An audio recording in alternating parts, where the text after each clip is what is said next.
the end of the day, nobody wants to see Ronnie in a wheelchair. And I kept on saying that what made him broke him, but his bodybuilding career was over in 2005, 2006. We're in 2018. In between that time and this time, I don't think Ronnie Coleman ever missed a workout after or before surgery. So my argument was that the very thing that put him in that situation is what he keeps going back to. Dave mentioned that it was therapy. Listen, the weights aren't therapy, they're kryptonite. Those weights are what's killing the guy.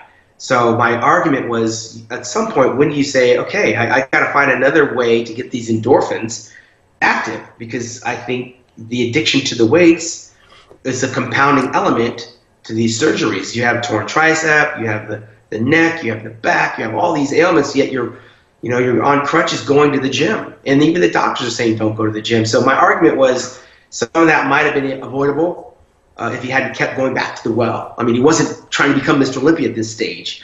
And all of these complications are a domino effect from the weights.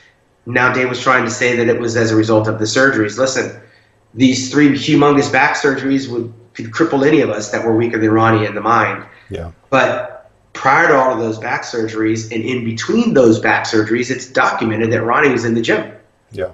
Not only in the gym, but he's doing leg presses. Right. He's hobbling through there on his crutches, which is dangerous in the first place to even be in that environment. That's why you're at the freaking surgeon. That's why you're in the gown. That's why you're in the condition you're in. And no one tried to prevent him from going. Maybe people did try to stop him from going to the gym. And that's what I say about addiction. You can't stop people that are addicted to certain things. We may be watching someone that's like addicted to weights. And that was my thing. It's like, how do you stop that? You can't stop someone from doing something to themselves. But his situation was being debated that there were surgeries gone bad. Well, I believe all this started from the interview I had done with him a couple weeks ago, where he was saying he was putting the blame of the situation on the surgeries he had earlier this year, and on that particular surgeon being, I don't know, incompetent, and there's talk that there's going to be some sort of malpractice suit filed. That's tough to prove. That's tough to prove with his track record, because what precipitates the surgery, and what did you do after the surgery? It's documented that you went back in the gym. Yeah.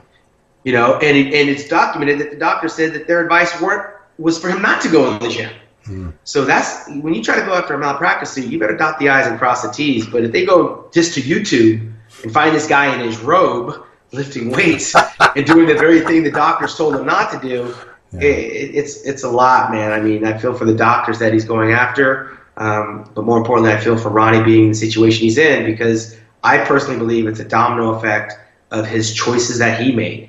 And yeah, call me a hater because I can't squat 800 pounds, but guess what? If I had double hip surgery, the last thing you're going to find me doing is leg press. Yeah. If I had a pending back surgery, the last thing you're going to find me doing is heaving around weights.